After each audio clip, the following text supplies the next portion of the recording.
Selamat pagi semuanya, salam sejahtera bagi kita semua. Perkenalkan, nama saya Tesi Wanita Kristia dengan NIM 20104171119, kelas A1 Manajemen, mata kuliah Manajemen Operasi 2, dosen pengampu Bapak Adi Mursalin, SEMM. Baiklah, pada kesempatan kali ini saya akan menjawab soal ujian akhir semester Manajemen Operasi 2. Soal bagian A. Soal yang pertama, jelaskan langkah-langkah metode Hungrein. Jawabannya, setiap elemen pada setiap baris matriks biaya dikurangi dengan elemen terkecil. Yang kedua, setiap elemen pada setiap kolom dan matriks yang diperoleh dari langkah 1 dikurangi dengan elemen terkecil.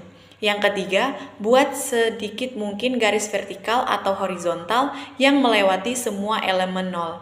Apabila jumlah garis sama dengan jumlah baris atau kolom, maka tabel sudah optimum. Tetapi jika belum, maka lanjutkan langkah berikutnya. Yang keempat, pilih elemen terkecil dari matriks yang diperoleh pada langkah 3 yang tidak dilewati garis. Gunakan elemen tersebut untuk mengurangi elemen yang tidak dilewati garis. Dan untuk menambah elemen yang dilewati garis 2 kali, ulangi langkah 3 sampai tabel optimum. Yang kelima, alokasikan petugas-petugas tersebut pada tugas yang sesuai. Soal yang kedua, jelaskan apa yang menyebabkan terjadinya antrian.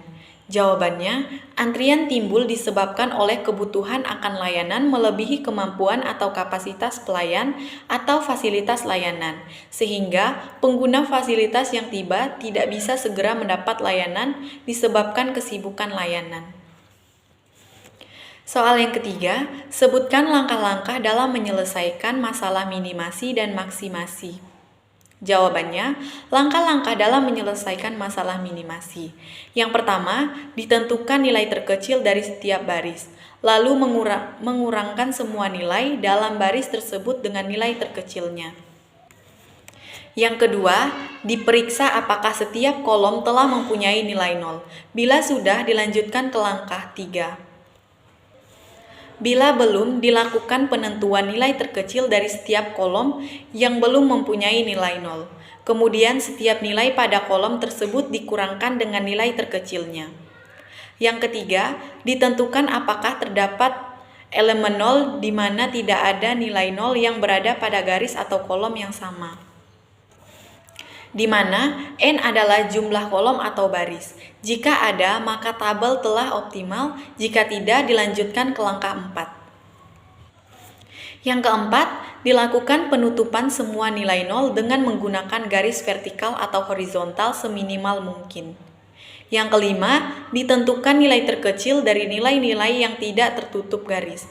Lalu semua nilai yang tidak tertutup garis dikurangkan dengan nilai terkecil tersebut. Dan yang keenam, kembali ke langkah 3. Langkah-langkah menyelesaikan masalah maksimasi. Yang pertama, ditentukan nilai terbesar dari setiap baris, lalu mengurangkan semua nilai pada setiap baris dari nilai terbesarnya. Yang kedua, diperiksa apakah setiap kolom telah mempunyai nilai 0. Bila sudah, dilanjutkan ke langkah 3. Bila belum, dilakukan penentuan nilai terkecil dari setiap kolom yang belum mempunyai nilai 0. Kemudian, setiap nilai pada kolom tersebut dikurangkan dengan nilai terkecilnya. Yang ketiga, ditentukan apakah terdapat N elemen 0 di mana tidak ada nilai 0 yang berada pada baris atau kolom yang sama, di mana N adalah jumlah kolom atau baris. Jika tidak, dilanjutkan ke langkah 4. Yang keempat, dilakukan penutupan semua nilai 0 dengan menggunakan garis vertikal atau horizontal seminimal mungkin. Yang kelima, ditentukan nilai terkecil dari nilai-nilai yang tidak tertutup garis. Lalu semua nilai yang tidak tertutup garis dikurangkan dengan nilai terkecil tersebut. Yang keenam, kembali ke langkah 3. Soal bagian C. Bagian C berkenaan dengan video manajemen operasi. Setelah menonton ketiga video, jawablah pertanyaan berikut ini. Yang pertama, sebutkan dan jelaskan judul ketiga video di atas. Jawabannya, video pertama tentang teori antrian, video kedua tentang penugasan minimalis dan metode Hungrein.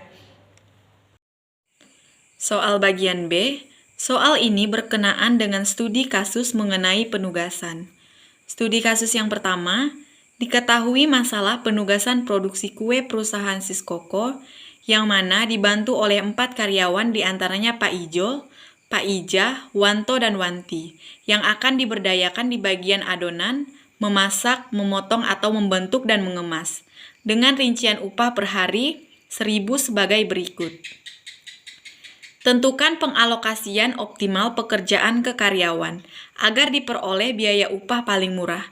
Selesaikan masalah penugasan di atas dengan menggunakan metode Hunggaraian.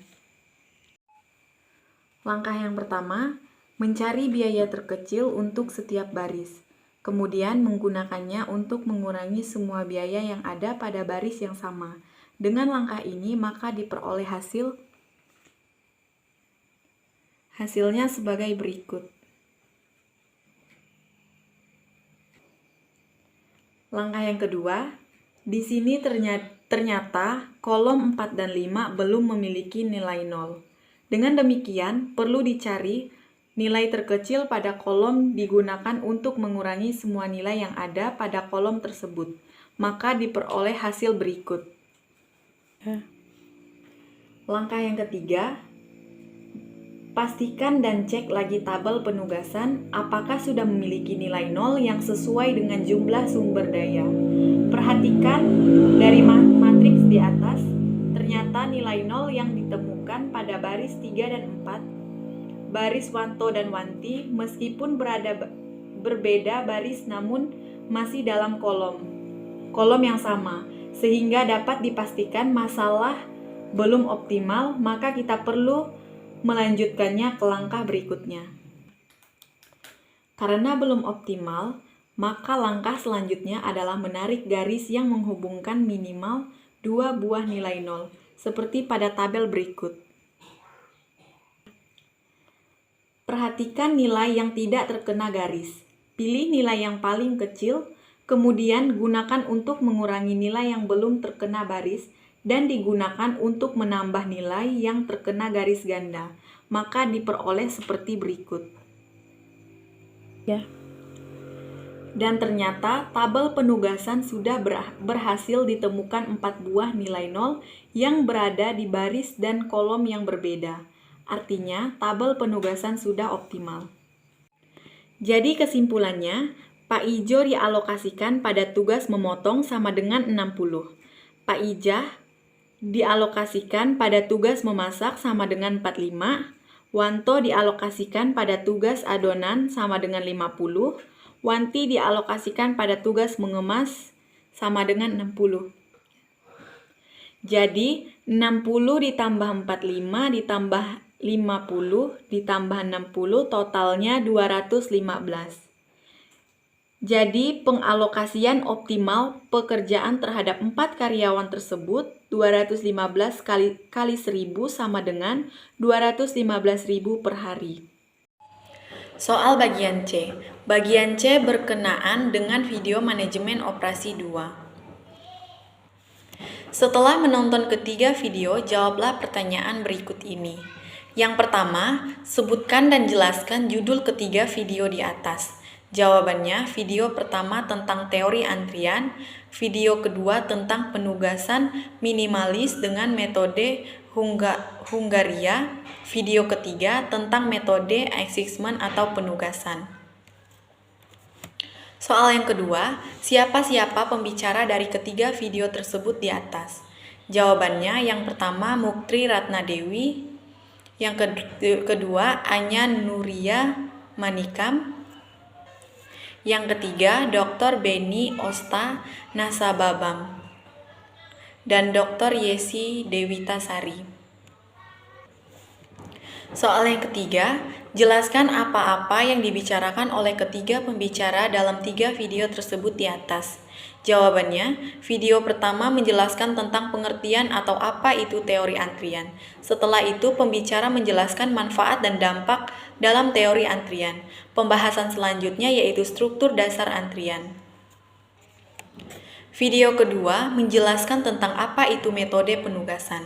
Setelah itu, pembicara menjelaskan tentang kasus atau pembicara memberikan salah satu contoh dalam kasus penugasan minimasi dalam metode Hungarian. Video ketiga menjelaskan tentang pengertian metode assessment atau penugasan. Lanjut membahas contoh soal dalam metode penugasan. Soal yang keempat, pelajaran apa yang dapat Anda peroleh dari menonton ketiga video tersebut di atas? Jawabannya, yang saya dapatkan setelah saya menonton ketiga video tersebut, saya mendapatkan ilmu pengetahuan dan wawasan tentang manfaat dan dampak dari teori antrian serta mengetahui tentang pengerjaan dari kasus-kasus metode penugasan. Soal yang kelima, manfaat apa yang Anda dapat dari ketiga video tersebut di atas, dan bagaimana Anda menerapkan teori-teori yang dijelaskan oleh ketiga pembicara di atas? Jawabannya, manfaat yang saya dapatkan yaitu semakin meningkatkan ilmu pengetahuan saya tentang mata kuliah dari manajemen operasi 2.